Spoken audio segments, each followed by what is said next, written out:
And now, stand by for adventure. 3, 2, 1. In the exciting story of building an island base.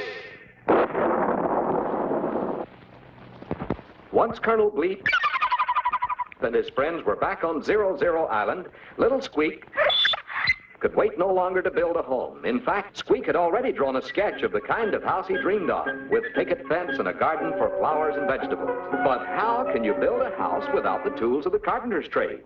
You know, a carpenter is an expert in the use of hammers and saws and planes and chisels. But Squeak and Scratch had no tools. However, they did have Colonel Bleep, who brought with him from outer space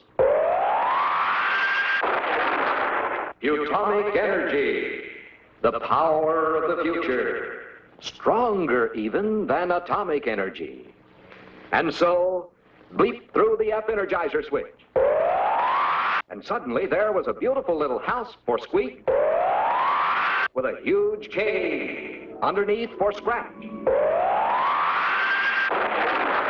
And completely covering the entire island was a gigantic plastic-like dome to protect them from bad weather and insects, and which would also serve as a giant laboratory for Bleep's experiments and research. But Squeak and Scratch could not linger long in their house and cave because Colonel Bleep reminded them it was travel time again, this time to see the Belgian Congo. Here we go!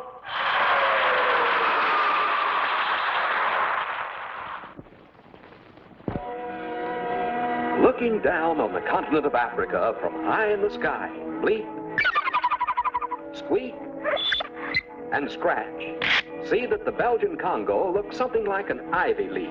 The stem touches the Atlantic Ocean on the west, and the central vein of the leaf is formed by the Congo River, which curves some 3,000 miles into the interior and is the only river in the world that crosses the equator twice.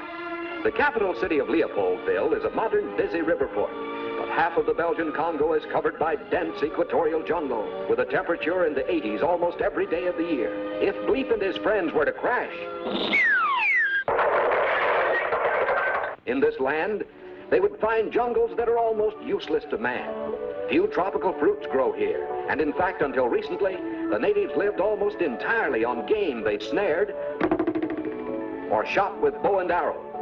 Today, civilization is moving into the Congo, and the wild animals, antelope, zebra, rhinoceros, hippopotamus, and gorilla are slowly disappearing except in the game reserves, and the natives are being taught modern farming methods.